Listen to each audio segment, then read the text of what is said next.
स्वामी विवेकानंद जी की आत्मकथा में आज के अध्याय का शीर्षक है संग्राम संवाद। शिकागो 25 नवंबर 1893। यहाँ मैं ढेरों चौंकाने वाले और अपूर्व दृश्य देख रहा हूँ। अमेरिका एक बहुत ही अद्भुत देश है। दरिद्र और स्त्री जाति के लिए यह देश मानो स्वर्ग है। यह कहना चाहिए कि इस देश में एक तरह से कोई दरिद्र नहीं है और कहीं की भी स्त्री इस देश की स्त्रियों की तरह स्वाधीन, शिक्षित और उन्नत नहीं है। समाज में ये लोग ही सब कुछ हैं। यह एक अपूर्व शिक्षा है। सन्यासी जीवन का कोई धर्म यहाँ तक कि दिन दिन जीवन की छुटपुट चीजें तक मुझे बदलनी नहीं पड़ी। जबकि इस अतिथि वत्सल देव में हर घर के दरवाजे मेरे लिए खुले हुए हैं। जिस प्रभु ने भारतवर्ष में मुझे संचालित किया है, वे क्या मुझे यहाँ संचालित नहीं करेंगे? वे तो कर ही रहे हैं। किसी एक सन्यासी को इस देश में आने की क्या जरूरत थी? आप इसकी जरूरत शायद न समझ सके हों, लेकिन इसकी जरूरत थी। जगत में हमारे परिचय का एकमात्र दावा है धर्म। उस धर्म के झंडा बरदार सच्चे खरे लोगों को भारत के बाहर भेजना होगा। तभी भारतवर्ष जो आज भी जिंदा है, यह बात जगत के अन्य जातियों को समझाई जा सकेगी। जिस सन्यासी के हृदय में दूसरों के कल्याण साधना की स्पृहा नहीं है, वह सन्यासी ही नहीं है, वह तो पशु मात्र है। मैं अलस पर्यटक नहीं हूँ, या फिर दृश्य देखते हुए सैर करते फिरना ही मेरा पेशा नहीं है।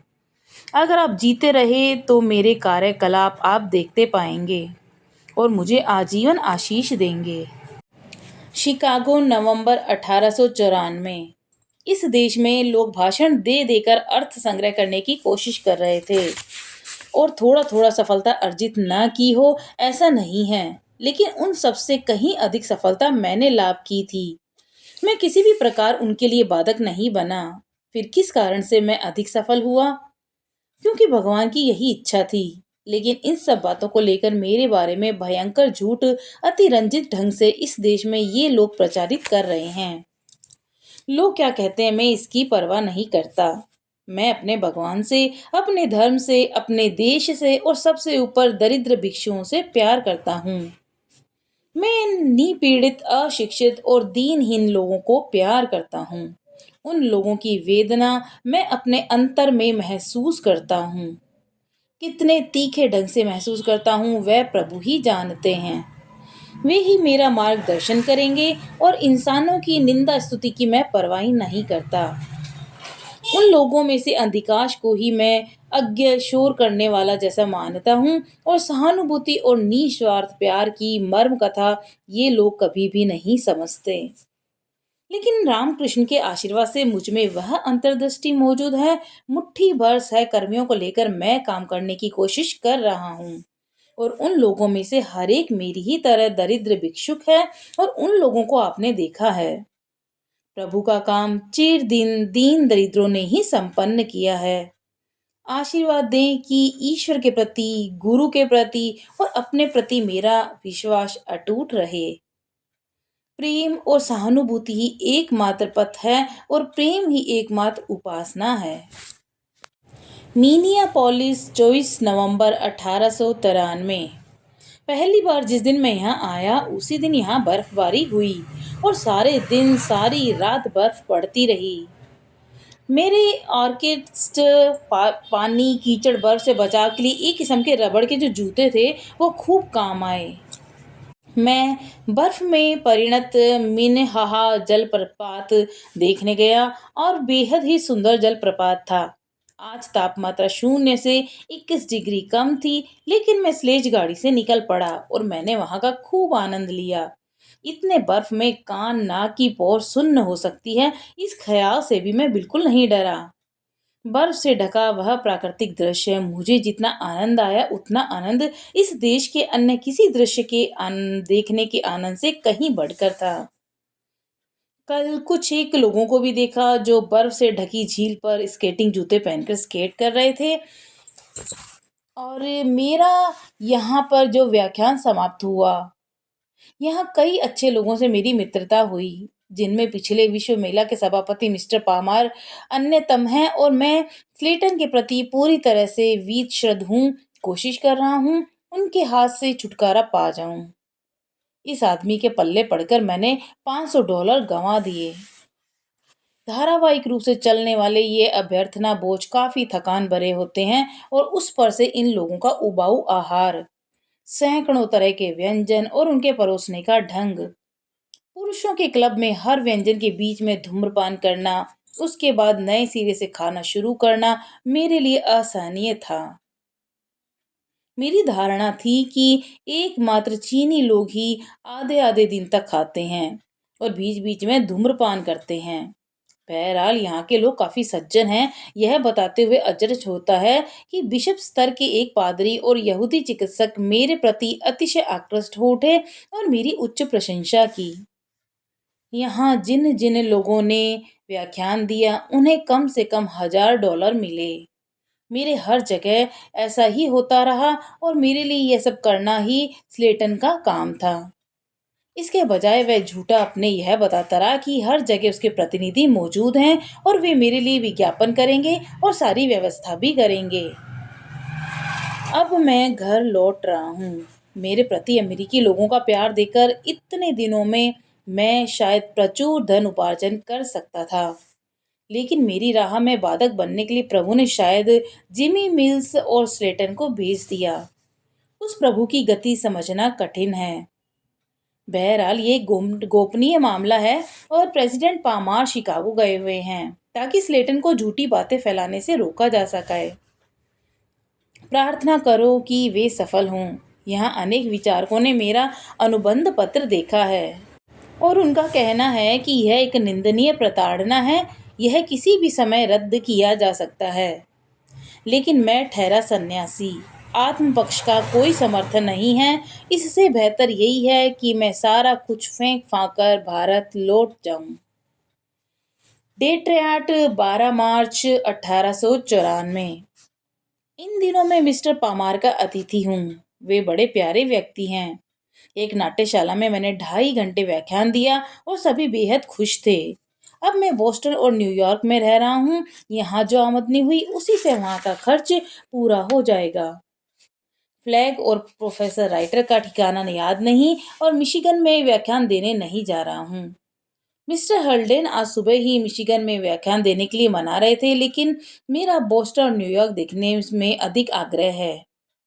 सच कहूँ तो जितना मैं लोकप्रिय होता जा रहा हूँ और मेरी वाग्मिता का उत्कर्ष बढ़ रहा है, उतनी ही मुझे परेशानी हो रही है।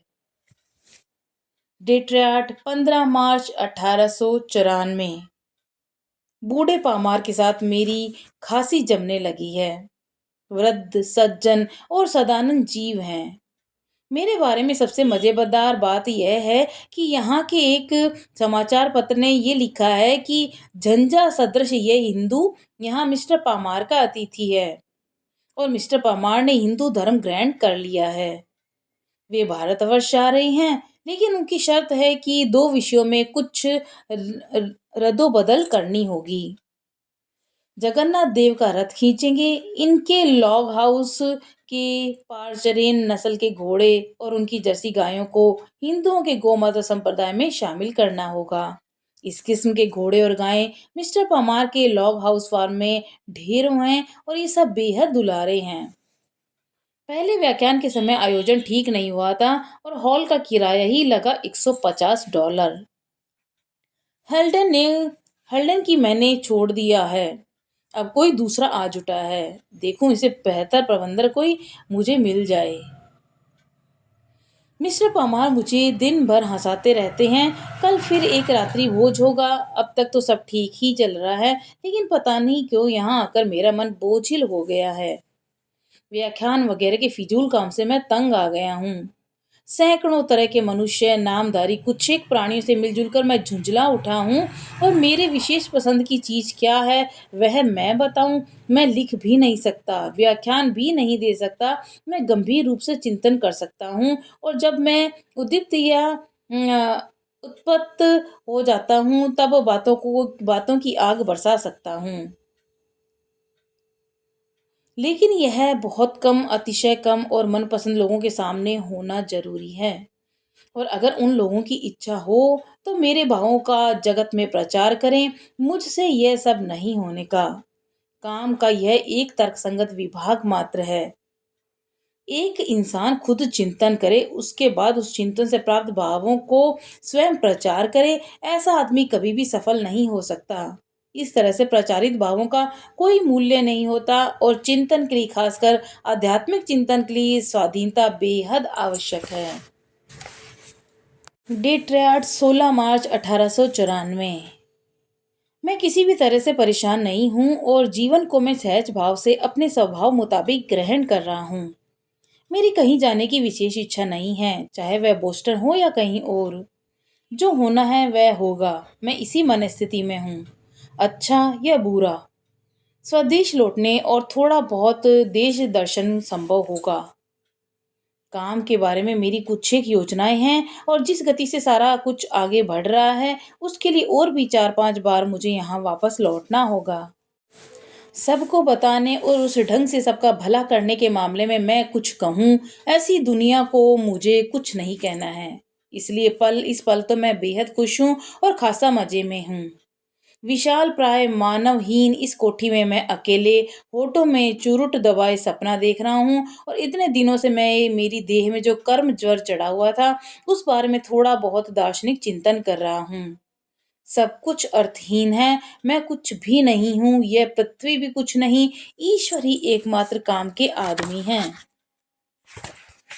हम उन भावों हाथों की कठपुतली भर हैं। डेट्रॉइट 17 मार्च 1894। मिस्टर पामार के साथ अधिक समय रहने की वजह से मिसेज बैगली शुभ थी और इसलिए आज मैं उनके पास वापस जा रहा हूँ। पामार के घर में वक्त काफी अच्छा ही गुजरा और पामार सच में काफी खुशदिल, हंसमुख और मजलिसी व्यक्ति हैं। हाँ, जरा ज्यादा ज्यादा ही तीखे स्कॉच के भक्त हैं, लेकिन वह नितांत निर्मल और शिशु की तरह सरल इंसान हैं। मेरे जाने की बात सुनकर वे बेहद दुखी हुए। डेट्रॉइट 18 मार्च 1894। कलकत्ता का पत्र मुझे भेजने के लिए मुझे तुम्हें मेरा आंतरिक धन्यवाद। यह पत्र मेरे गुरु भाइयों ने भेजा है। गुरुदेव के बारे में तुमने मुझसे ढेरों बातें सुनी हैं और उन्हीं के जन्मदिन समारोह का एक व्यक्तिगत निमंत्रण पत्र मुझे कलकत्ता के गुरु भाइयों ने प्रेषित किया है। वह पत्र मैं तुम्हें वापस भेज रहा हूँ। मजूमदार कलकत्ता लौट गए हैं और यहाँ यह कहते फिर रहे हैं कि विवेकानंद उस देश में हर प्रकार के पाप कर्म में लिप्त है, विशेषतः सर्वनिम्न स्तर की चरित्रहीनता में। ईश्वर उनकी आत्मा पर कृपा करें। आप दुखी मत हो। मेरे देश में सभी लोग मेरा चरित्र बखूबी जानते हैं, खासकर मेरे आजीवन संगी भातृवृंद मुझे इतनी अच्छी तरह से जानते पहचानते हैं। इन सब जघन्य फिजूल की बातों पर वे लोग कभी भी विश्वास नहीं करेंगे। मजूमदार की इस प्रचेष्टा को वे लोग अत्यंत फूहड़ समझकर हंसेंगे। तो ये है अमेरिका के आश्चर्यजनक आध्यात्मिक इंसान। वैसे ये अमेरिकी लोगों की त्रुटि नहीं है। जब तक कोई व्यक्ति सच ही आध्यात्मिक नहीं हो जाता, जब तक उसके भीतर आत्मा का स्वरूप और सच्ची अंतर्दृष्टि उन्मुक्त नहीं होती, तब तक भूसे से असली बीज का पार्थक्य समझ पाना संभव नहीं होता। इससे नीचे उतर जाने की वजह से मुझे उस अभागे मजूमदार पर तरस आता है। उस बूढ़े बालक को ईश्वर आशीष दे। इस पत्र में मैं अंग्रेजी में मेरा नाम जो लिखा है वह बहुत पहले का है। पत्र लेखक मेरे शिष्यों का साथी है, अब मेरी तरह सन्यासी है। खासा कवित्वपूर्ण नाम है, मेरे छोटे नाम का ही प्रयोग किया है। मेरा पुराना नाम है नरेंद्र, अर्थात मनुष्यों में श्रेष्ठ। नर का मतलब है मनुष्य और इंद्र का मतलब है राजा, अधिपति। यह नहीं है क्या? हमारे देश में इसी तरह के नाम होते हैं। हमारे लिए करने को और कुछ नहीं है। इस नाम को मैं छोड़ सका हूँ, इस बात से खुश हूँ। शिकागो 19 मार्च 1894। इस देश में मुझे कोई अभाव नहीं है, लेकिन यहाँ भिक्षा नहीं चलती। परिश्रम यानी जगह जगह व्याख्यान उपदेश देता रहना होता है। इस देश में जितनी गर्मी है उतनी ही ठंड।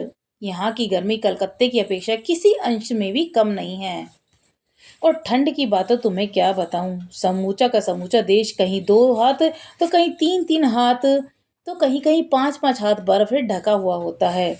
दक्षिणी हिस्से में बर्फ नहीं है। बर्फ तो छोटी चीज है। जब पारा शून्य से ऊपर 32 के निशान पर पहुंच जाता है तब बर्फ पड़ती है। कलकत्ता में शायद ही कभी 60 डिग्री फ़ारेनहाइट होता है। शून्य से ऊपर इंग्लैंड शायद ही कभी शून्य के करीब पहुंचता है। यहाँ पारा शून्य से नीचे 4 डिग्री या 5 डिग्री तक उतर जाता है। मैं समझता था कि बर्फ पड़ने का मतलब है प्रचंड ठंड, लेकिन ऐसा नहीं है। बर्फ अपेक्षाकृत गर्मी के दिनों में पड़ती है और कड़ाके की ठंड में एक किस्म का नशा होता है। गाड़ियां नहीं चलती, स्लेज चक्रहीन होकर घिसटने लगते हैं, सब कुछ जमकर काट हो जाता है। नदी, नाला, झील के ऊपर से हाथी तक जा सकते हैं। नियाग्रा का प्रचंड प्रभावशील विशाल निर्झर जमकर पत्थर हो जाता है, लेकिन मैं काफी मजे में हूँ। पहले दिन तो मुझे जरा डर लगा, उसके बाद गरज के चलते ग्रेल से कर्नाटक के करीब तो कभी दक्षिणी अमेरिका में लेक्चर देता फिर रहा हूँ। गाड़ियाँ बिल्कुल घर की तरह स्टीम पाइप नल के जरिए बहता हुआ भाप जुड़ी होने के कारण खूब गर्म रहती हैं। बाहर चारों तरफ बर्फ के ढेर, श्वेत शुभ्र अपूर्व शोभा होती है। मुझे डर लगता था कि कहीं मेरे नाक कान कटकर गिर ना पड़े, लेकिन आज तक तो कुछ नहीं हुआ। लेकिन कपड़ों के पहाड़, उसके ऊपर सलोम चमड़े की कोट, जूते, जूते के ऊपर ऊन के जूते आदि पहनकर बाहर निकलना पड़ता है। सांसें बाहर निकलते ना निकलते दाढ़ी में जम जाती हैं। उसके ऊपर तमाशा क्या होता है जानते हो? घर के ऊपर पानी में टुकड़ा भर बर्फ डाले बिना ये लोग पानी नहीं पीते। घर के अंदर गर्मी जो रहती है और घर घर को सीढ़ियों की स्टीम पाइप गर्म रखती है। कला कौशल में ये लोग अद्वितीय हैं, भोग विलास में ये लोग अद्वितीय हैं, और पैसे कमाने में भी ये लोग अद्वितीय हैं, और खर्च में भी अद्वितीय हैं। कुली को रोजाना 6 रुपए देने पड़ते हैं और नौकर को भी उतने ही। इसीलिए 3 रुपए से कम में ठेके की गाड़ी नहीं मिलती। 4 आने से कम में चुरुट नहीं है, और मध्यवित्त जूतों की जोड़ी 24 रुपए में, 500 रुपए में पोशाक। जितनी कमाई उतना ही खर्चा। एक लेक्चर 200, 300, 500, 2000, 3000 रुपए तक। मुझे 500 रुपए तक मिले हैं, और वैसे यहाँ मेरे पोब आ रहे हैं। वे लोग मुझे प्यार करते हैं और हजारों लोग मुझे सुनने आते हैं। प्रभु की इच्छा से यहाँ मजूमदार महाशय से मेरी भेंट हो गई। पहले तो अतिशय प्रीति दिखाई, लेकिन बाद में जब समुच्च शिकागो के नारी पुरुष मुझे सुनने के लिए टूट पड़ने लगे, तब मजूमदार बिरादर के मन में आग जल उठी। मैं यह सब देखकर और सुनकर अवाक, बता भाई, मैंने क्या तेरे अन्न पर धावा बोला है? तेरी तो इस देश में काफी खातिर है, लेकिन मेरे जितना अगर तुम्हारा कुछ नहीं बना तो उसमें मेरा क्या दोष है? इस मजूमदार ने पार्लियामेंट ऑफ रिलीजन के पादरी से मेरी खूब खूब निंदा की है। उसने कहा है, अगर वह कोई है नहीं है, ठगा और जुआ चोर है, वह तुम लोगों के देश में आकर कहता है मैं फकीर हूँ। यह कहकर उसने मेरे प्रति उन लोगों का मन काफी खट्टा कर दिया है। उसने प्रेसिडेंट बेरोज का दिमाग तो इतना भर दिया है कि अब वह मुझसे ठीक तरह से बात भी नहीं करता। उन लोगों की पुस्तिका पैम्फलेट में यथासाध्य मुझे दबाने की कोशिश रहती है, लेकिन मेरे गुरु, मेरे सहाय भैया मजुमदार के कहने से क्या होता है? समूचा अमेरिकी राष्ट्र मुझे प्यार करता है, मेरी श्रद्धा करता है, रुपए देता है और मुझे गुरु की तरह मानता है। मजुमदार क्या करेगा? पादरी फादरी का क्या काम? वैसे भी ये लोग विद्वानों की जात हैं। यहाँ हम विधवाओं का ब्याह कराते हैं और मूर्ति पूजा नहीं करते। ये सब बातें नहीं चलती, सिर्फ पादरियों के सामने चलती है। ये लोग दर्शन चाहते हैं, लर्निंग विद्या चाहते हैं, कोरी गप नहीं चलती। यह धर्मपाल छोकरा खासा दिलचस्प है, भला इंसान है। उसका इस देश में काफी आदर हुआ है। मजूमदार को देखकर मुझे अक्ल आ गई है, और मैं समझ चुका हूँ कि जो लोग दूसरों का निरर्थक अनिष्ट साधन करते हैं, वे लोग कैसे मनुष्य हैं मैं नहीं बता सकता। सब कुछ चला जाता है, बस यह कर्म जल्दी हिंसा नहीं जाती। हमारी जाति में यही दोष है, सिर्फ दूसरों की निंदा और दूसरों की बढ़ती के प्रति ईर्ष्या। केवल हम बड़े हैं, अन्य कोई बड़ा नहीं होता होगा। इस देश की महिलाओं जैसी महिला अन्य किसी देश में नहीं। कितनी पवित्र, स्वाधीन, स्वापेक्ष और दयामयी। इस देश में नारियां ही सब कुछ हैं। विद्या, बुद्धि सब उनमें ही समाई हुई है। जो पुण्यवान लोगों के गृह में लक्ष्मी स्वरूपिणी हैं, पापात्म गण के हृदय में अलक्ष्मी स्वरूपिणी हैं। और इन लोगों की महिलाओं को देकर मेरी तो अक्ल गुम है। तुम ही हो लक्ष्मी, तुम ही हो ईश्वरी, तुम ही लज्जा स्वरूपिणी। या देवी सर्वभूतेषु शक्ति रूपेण संस्थिता इत्यादि। जैसे इस देश का बर्फ श्वेत शुभ है, वैसे ही यहाँ हजारों हजार औरतें हैं जिनका मन शुद्ध पवित्र है। और हमारे यहाँ 10 वर्ष की उम्र में बेटा ब्याने वालियां। यहाँ स्त्रियां पूजिता होती हैं और वहाँ देवता भी आनंद मनाते हैं। और बूढ़े मनु ने कहा है, हम सब महापापी हैं। स्त्रियों को घृणा, कीट, नरक मार्ग इत्यादि कह कहकर अधोगति को प्राप्त हुए हैं।